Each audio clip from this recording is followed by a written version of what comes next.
રાજકોટ જિલ્લાના ઉપલેટામાં પીજીવીસીએલ દ્વારા smart meter લગાવતા હોય કામગીરી બંધ કરાવવા કોંગ્રેસ અને ઇન્ડિયા ગઠબંધન દ્વારા પીજીવીસીએલ કચેરી ખાતે આવેદન પાઠવવામાં આવ્યું।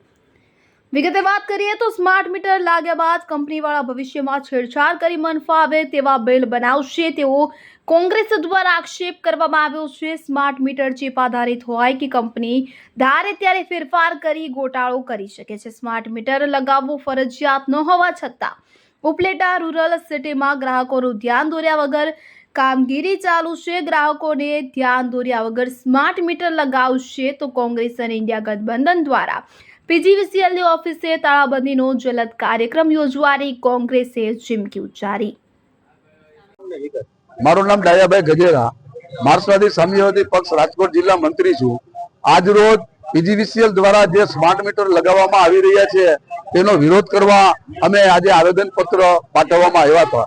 આ આવેદન પત્રમાં સામ્યવાદી પક્ષ અને કોંગ્રેસના સંયુક્ત ઉપક્રમે અમે આજે આવેદન પત્ર આપ્યું અને માંગ કરી કે સ્માર્ટ મીટર લગાવવાનું બંધ કરો, કારણ કે સ્માર્ટ મીટર થી વીજળીનું ખાનગીકરણ થવા જઈ રહ્યું છે એવું અમને ચોક્કસ લાગી રહ્યું છે। કારણ કે હંમેશા જાહેર સંસ્થા હોય, સરકારી સંસ્થા હોય એ પેલા વીજળી આપે અને પછી પૈસા વસૂલે, જ્યારે આ તો પેલા પૈસા અને પછી વીજળી, એનો સીધો અર્થ થાય છે કે તમારે આ વીજળી તમારે ખાનગીકરણની છે અને ખાનગીકરણ વીજળી હંમેશા મોંઘી બનશે। કારણ કે ગુજરાતમાં અત્યારે જે વીજળી અપાય છે તે સમગ્ર દેશમાં સૌથી ઊંચા ભાવે ઘર વપરાશની વીજળી અપાય છે અને જો વીજળીનું સંપૂર્ણ ખાનગીકરણ થશે તો વીજળી આથી પણ મોંઘી થશે।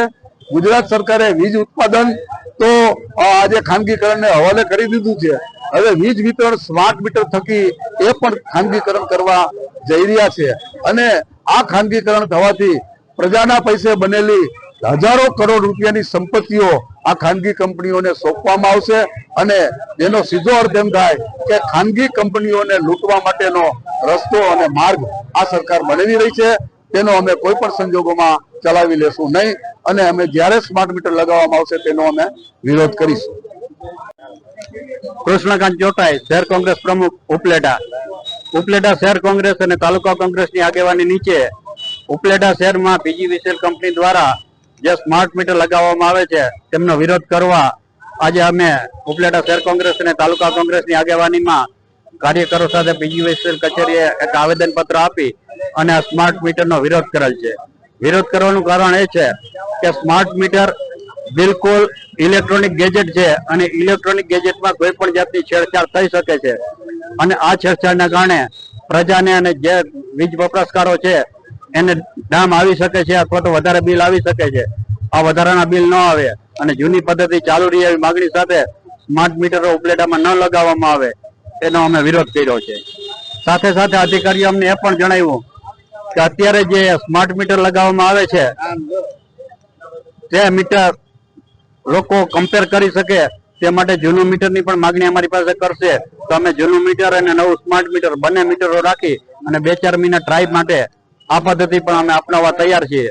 તો જે ગ્રાહકોને આ મીટર લેવાનું, સ્માર્ટ મીટર લેવાનું હોય તો જૂનું મીટર પણ બાજુમાં રાખે એવી એમને ભલામણ કરવાથી જૂનું મીટર પણ તમારું રહેશે, સ્માર્ટ મીટર પણ રહેશે, એટલે બેયના યુનિટ પણ તમે ચેક કરી શકશો। પણ આ ટાઈમ લિમિટ માટે થોડા સમય માટે રહેશે। પણ અમારી માગણી તો સ્માર્ટ મીટર ટોટલી બંધ કરવા અને સ્માર્ટ મીટર પદ્ધતિ ન આવે એવી માગણી સાથે આવેદન પત્ર આપેલ છે। મારું નામ એસવી પાગરા, નાયબ ઇજનેર ઉપલેટા શહેર પેટા વિભાગ। જે કોંગ્રેસ અને સામ્યવાદી પક્ષ દ્વારા જે સ્માર્ટ મીટર છે આવેદન આપવામાં આવ્યું શું છે ને કઈ રીતના કામગીરી છે સ્માર્ટ મીટર? હાલ અત્યારે ઉપલેટા શહેર ખાતે જે સરકારી કચેરીઓમાં સ્માર્ટ મીટર લગાવવાની કામગીરી હતી એ અત્રે દ્વારા પૂર્ણ કરેલ છે અને હાલ કોમર્શિયલ અને ઇન્ડસ્ટ્રીયલ કનેક્શનમાં વડી કચેરીની સૂચના મુજબ કામગીરી ચાલુ છે લગાવ। આ બાબતમાં રજૂઆત પણ ઘણી આવેલી છે કે સ્માર્ટ મીટરમાં બિલ વધારે આવે છે, તો સામાન્ય મીટર કરતા સ્માર્ટ મીટરમાં વધારે બિલ આવે એવું ખરું? ઘણા ગ્રાહકોમાં આવી ગેરમાન્યતાઓ છે કે સ્માર્ટ મીટર બી વધારે ફરે છે, સ્માર્ટ મીટરમાં બિલ વધારે આવે છે, એ તદ્દન વાત બધી એકદમ સત્યથી વેગળી છે। સ્માર્ટ મીટર અને જે હાલનું મીટર છે એના બંનેના કાર્ય પદ્ધતિમાં કોઈ પણ પ્રકારનો ફરક નથી। વિશેષ ફરક સ્માર્ટ મીટરમાં એ છે કે ગ્રાહક એના મોબાઈલની અંદર વીજ વપરાશની નોંધણી કેટલી થાય છે, તમારું બિલિંગ કેટલું છે, એ બધું મોબાઈલની અંદર સરળતાથી જોઈ શકે એ વધારાની એમાં ફંક્શનાલિટી છે. બાકી બિલિંગ પદ્ધતિમાં કોઈ પણ પ્રકારનો ફેરફાર નથી. સાહેબ, એમાં જણાવવામાં આવ્યું હતું કોંગ્રેસ શહેર દ્વારા કે સ્માર્ટ મીટરનું બિલ છે તે પહેલા ભરવું પડશે, પછી વીજ વપરાશ થશે. આ સત્ય હકીકત છે? હાલ જે સ્માર્ટ મીટર અત્યારે લગાવવામાં આવેલ છે એમાં અમારી કચેરીની સૂચના મુજબ બિલિંગ પદ્ધતિની અંદર કોઈ પણ ફેરફાર નથી.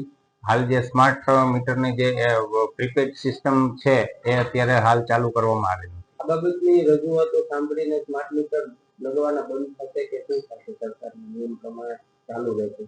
સદર યોજના છે કેન્દ્ર સરકાર હસ્તકની યોજના છે અને એ અંતર્ગત ભારત દેશના બધા રાજ્યોની અંદર આ કામગીરી ચાલુ છે. આપણા ગુજરાતની અંદર પણ આપણા PGVCL ની અંદર બધા શહેરો અને ગ્રામ્ય વિસ્તારમાં પણ આ મીટરો લગાવવાની કામગીરી ચાલુ જ છે. એટલે એમાં નિર્વિવાદ છે કે આ કામગીરી છે. અને એમાં જે ગ્રાહકના તમે વાત કરી એ મુજબના અસંતોષ છે એ અમે લોકો જઈને પણ સમજાવીએ છીએ અને ગ્રાહકોને એક હવે જાગૃતતા વધતી જાય છે એટલે સ્માર્ટ મીટર ઇન્સ્ટોલેશન ચાલુ છે.